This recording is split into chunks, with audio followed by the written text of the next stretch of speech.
Good morning, everyone, and happy Monday. I hope you all had an amazing weekend filled with whatever activities we can currently do. All right. Mine was filled with a lot of work. That's pretty much my life, but it's all good because it's work that I love to do.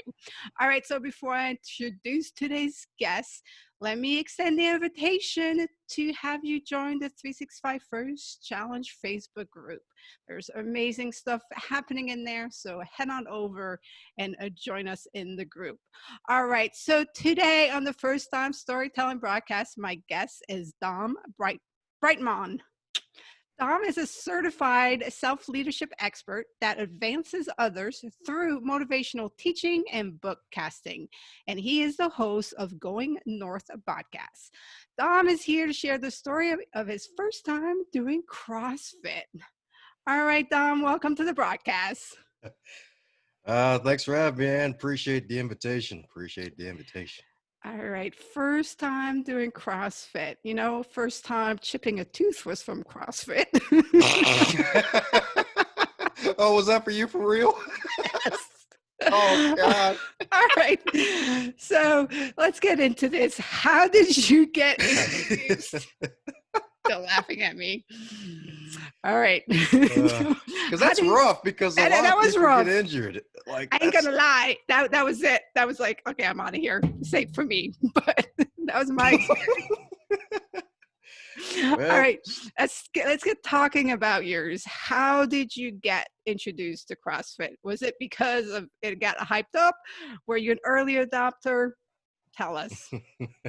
sure thing. Well, you still look fabulous, so don't worry, Thanks. Ann. You still look fabulous, so don't worry about it. But I yeah, appreciate that. funny enough, CrossFit, my goodness, I actually got into CrossFit through my Taekwondo instructor. Oh, Because he was a fat kid. He was about to get close to 300 pounds when he was around a good 12 years old. And he always wanted to be a Ninja Turtle.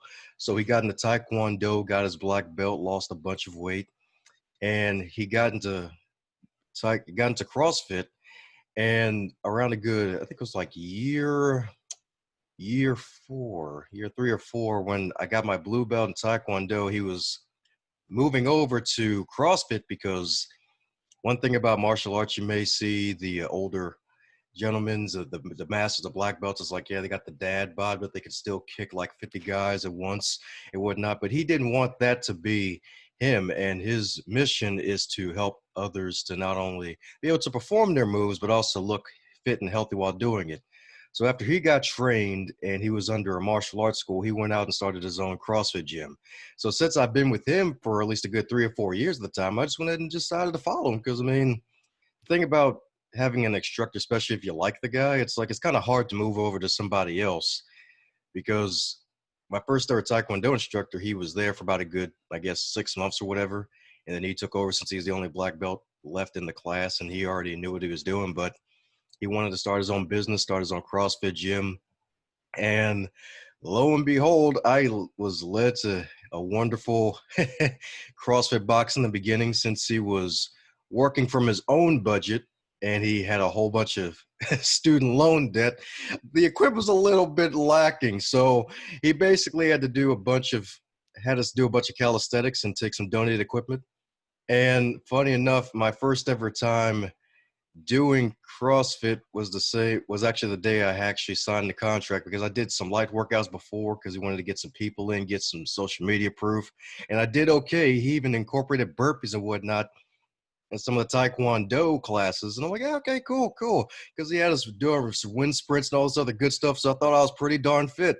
And man, I tell you, funny enough, it was a Saturday morning. Woke up. It was, it was January. Yeah. So New Year, and my old contract with the old martial arts school was over, so I switched over to him. And that was the day I was going to sign the contract for the whole year and help him build his business while keeping fit. So woke up in the morning, washed up, brushed my teeth, had a little emergency, like that little vitamin C orange in a like powder, kind of like adult Kool-Aid for your health in a way. Had that little apple cider vinegar to even hype me up even more. Got into the class, everything was good. There's this whole list of workouts. It was like 100 push-ups, like I think it was like 50 burpees, 100 sit-ups, and then like 100 jumping jacks. And I was with two other folks, and it was like their first time there. And it was one heck of a work. And I was doing okay. Got through some of the stuff, even had to do Spider-Man push-ups and all the other good stuff. I was doing great, doing good. And I think the fifth move was like the whole 100 jumping jacks thing. And we did that every day in Taekwondo class. And speed was everything. So I was going rapidly fast with them. And the two folks were looking at me like, what the hell? And they were just shocked that I was going so fast with it, but the speed went back down to normal because I was doing a bunch of other moves that I was used to. And I think the last one was like the 100 sit-ups or whatever. And after finally got through the workout, it was like a good 45 minutes or whatever. I was spent. I was freaking spent. And I was dragging, and it was hilarious. I'm pretty sure you've probably seen drunk people come out of a bar. Well, that's Yeah. basically how I was over to the door. I was walking over, like, hey, yeah, I'm gonna sign. Yeah, man, you might want to. And my instructor's like, hey, yeah, you might want to head over to the bathroom. But I'm like, yeah, I think I'll do that. And I threw right up in the toilet, threw up everything I Yeah, had you that had morning. that I didn't morning. eat it. Yeah. And, and it was one heck of an experience. And it was kind of funny because the workouts before I didn't throw up, but that day, that must have been a sign of what was to come. Just throw it up in the darn toilet looking like I was a drunk and Well, you thinking really something pushed on. yourself, so that's really good. And obviously that inspired you to keep going, so it did not deter you to end up sick and exhausted. You said you signed the contract that day, right? Got out of the bathroom Yeah. and went and signed the contract? Oh yeah. Oh yeah. And stuck with it with a good 3 or so. I think like 3 or 4 years. Yeah, stuck with it. Because one thing about sticking with it is that it helped me to realize that there's a high level of power I can get to, because CrossFit helped me in so many ways, because it helped me to get more confidence, being able to deadlift over 355 pounds. I didn't even think I was going to lift that in a lifetime because that wasn't even on my radar. And CrossFit actually helped me to better take care of my dying father with Alzheimer's, Hmm. because one day it was his last visit to the hospital before he was put in a nursing home. And that day he had a bad fall that weekend, and he fell out the bed. And then we thought, okay, let's get him to patient care. He walked okay, just fine. But that Monday morning before I head off to work, he wasn't feeling good. He couldn't move at all. He probably had a mini stroke and everything. And I had to carry him to my car and carry him to the emergency room. And even though he was around a good 110 pounds, it was all calloused bones from 92 years of living.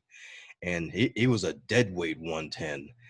And with probably 7 years ago before then, I wouldn't be able to carry him if I didn't do CrossFit, getting all those workouts in, being able to carry him to the car, get him to the emergency room, and to be able to restrain him at times when he would have his flashbacks, when he had to pull PTSD, because he served in World War II and the Korean War Mm. and Wow. had 2 combat jumps as an airborne paratrooper.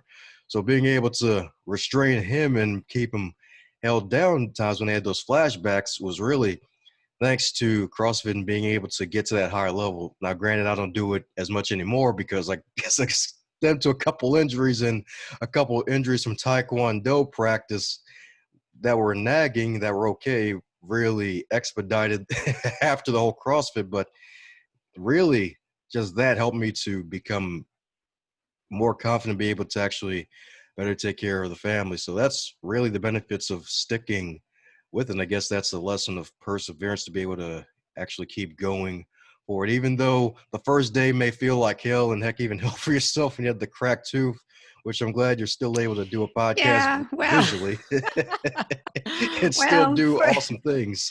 for me, I started lifting weight at 16 years old. I'm 42, going to be 43 in a couple of months. And, Woohoo! my background was, I was a gym rat.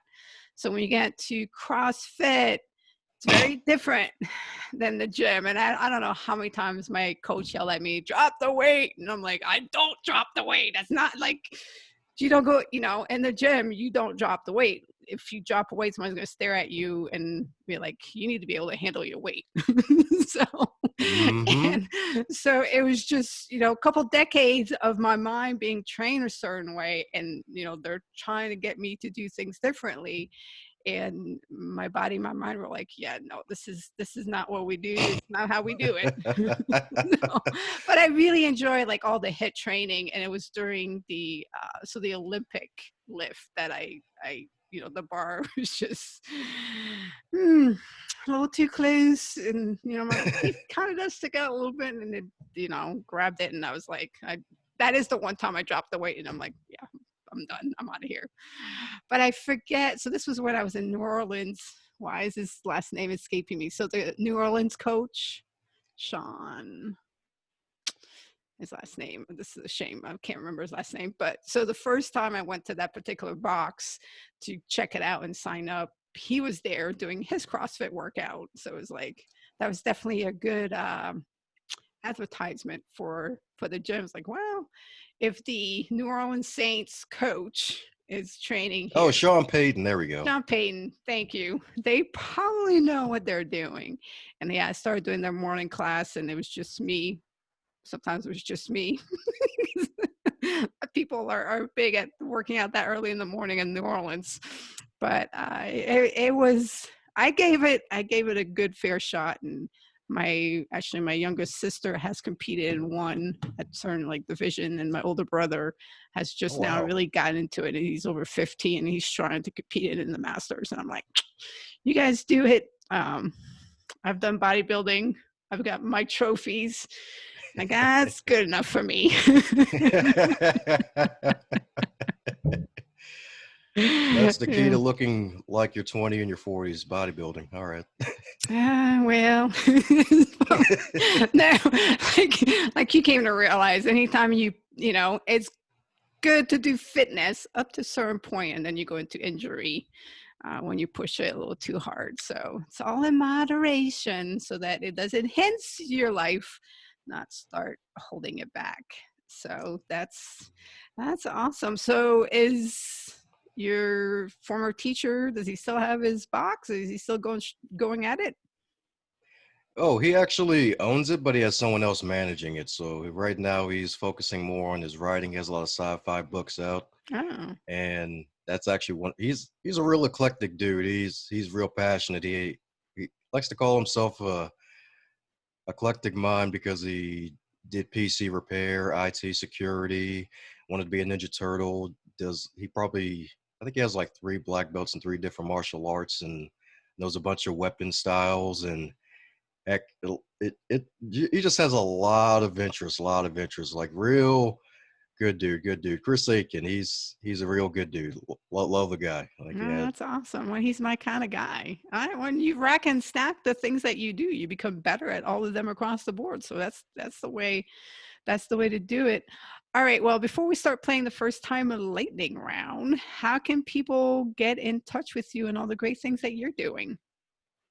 sure thing. You can reach out to me on dombrightmon.com, and there's a free gift for those who head over and listen to this wonderful podcast with the amazing Ab herself, Ann Bernard. Just enter the email and you get a 21 things I learned from 2+ years of podcasting for anyone who wants to start a podcast or anyone who has a podcast and wants to grow it. So yeah, that's all the good stuff. And check out the Going North podcast. I'm pretty sure Ann's probably going to be on in the future since she's a fellow author right now who probably has her Yes. books hiding somewhere. I am in the process of writing a book. And I'm like, all right, I need to set the release date. You got to do that. You got to set that release date and then put in the work to get it done. Books do not write themselves, Dom. Did you know that? I mean, they can live themselves though. I mean, if you just really ink it when you think it, because that's funny enough, another benefit I forgot to mention Oh, about ink it CrossFit. when you think it. I like that. Exactly. And you got so many life stories. Like you could fill like 300 pages easily. Well, I'm in the process of recording them. I'm going to have to then somebody else type them up. There you go. You know how it is. I grew up and writing was my thing, and now more. the more time I spend behind this thing, the more I'm like, this is so much easier. Heck yeah. That's All actually right. how people write books. They just speak them and put them in a Yep. Google Doc. Yep. All right. Well, go check out Dom and his website and pick up his free gift there. All right. So let's get into the first time lightning round. All right, Dom, the way that this works is I'm going to give you 10 first time options, similar to if you were on the app. If you have done it before, you swipe up. So you'll say up, I've done it. If it's something you've never done, not interested, we swipe left, not interested. And if something that you've never done, would like to do, then it's right and we add it to your list. Ready? Like Freddie. All right. Participate in a tug of war. Oh yeah, swipe up. Swipe up. Do you remember your first one? Oh man, first, but that's probably like when I was a kid in 5th grade in gym class, and there was a whole lot of fun. And then there was one time where the gym teacher decided to take on the whole class. At work. Yeah. Indeed. Yeah. Yeah, so it was definitely a fun experience. He let us all drag him. Oh, man. All right. Next one. Invest in bonds. Invest in bombs. We'll go with swipe right for that one. Sorry, right. I haven't done it, but we'd do it. Add it to the list. Play the guitar. Oh, wow. Swipe up. Oh, Now, disclaimer, it wasn't good. It wasn't good at all. My dad actually has a guitar, and funny enough, he took me with him to actually buy some picks because I played trumpet in 5th grade, even though I wanted to play the drums. So I guess that's another first thing I need to do is get to playing the drums. But yeah, the guitar with the pick and everything. I'm not sure what they call it, but you know that do do do do do. I couldn't even do that. It was that bad. So I played it, but it was bad. It was oh, atrocious. and you decided that, okay, the guitar is not for me. Yeah. Oh, all right. We can always return to it. Yeah. Oh yeah. Yeah, it's on my list. Play the piano, learn to play the piano, or learn to play the guitar. And I want to do both at the same time. So see if I can get some musical talent flowing through me. All right, next one, roast marshmallows. Roast marshmallows. No, I don't remember that one. I'll go with swipe right for that one. Because I Vibrate. remember, yeah, because I was in front of a campfire, but it was so cold that night I didn't feel like roasting marshmallows. It was not a pleasurable camping experience then, or experience of the, okay. All right. Next one, meditate. Oh yeah, swipe up, meditate, love it. Love Do it. that daily. Okay. Go golfing. Does mini golf count? It's a different one. This is a full-blown golf. Okay, full Tiger Woods. We'll go with swipe right up. We'll, Swipe we'll right. see We'll what happens in add the it to the future. list. All right. Awesome. Hey, good open mindset to give it a go. Ride an e-bike. Ride an e-bike. Is that like a self-driving bicycle? No, so it has, I mean, you still have to pedal, but it has a little motor and it helps you along. So they're extremely popular in Europe. So because people bike Okay. everywhere and they give you that little extra oomph. So at the end of the day, when you're coming back and you have a big ill, you're like, okay, I can actually do this. Or you're going around, Lake Constance, and you're wondering how this old lady can keep up with you. It's because she's on an e-bike. So I guess it's middle ground between motorcycle and bicycle. Yeah, exactly. Yeah, we're going to swipe right for that one. All right, we're adding it to the list. Go on a Caribbean cruise. Oh yeah, swipe right for that one. We'll go So we'll swipe right. definitely swipe around that one. Okay. Volunteer at a Boys and Girls Club. Hmm. Wow, where the heck does those even exist? I did food kitchen, but I guess swipe right for that one, I guess. Right. Okay. I still have them in quite a few of the cities. Okay. Make ice cream. Oh wow, make ice cream. Oh, we'll go swipe right for that one. All right. We have added quite a few things to your list. All right. Final question is, how have you been making the best of the current situation with the pandemic? This pandemic, it's been mostly a gift for the most part because I've been doing some more speaking, getting on more podcasts, especially like this one. And fun enough, even have a book coming out at the end of this, not the end of this year, October 9th, actually, From Crappy to Happy, Sacred Stories of Oh, Transformational Joy. So I was able to get a contributing story in for that book that's coming out this fall. So COVID's been bad for a lot of people, but it's been some good for me. So I've been making progress for that, and heck, even getting back into video gaming too as a way of decompressing. oh, awesome. What's your favorite video game? Wow, right now it's Final Fantasy 15. Final Fantasy 15, RPG 15. game. Wow. Yeah. Kind of an oxymoron, right? That's it's like TV shows, so like season 15, 15 release of this video game, and you're still at it and they're still original somehow. All right, Dom, well, appreciate you spending some time with me on this Monday morning, and I wish you a fabulous week. Woohoo, right back at you and keep doing amazing things. Thank you.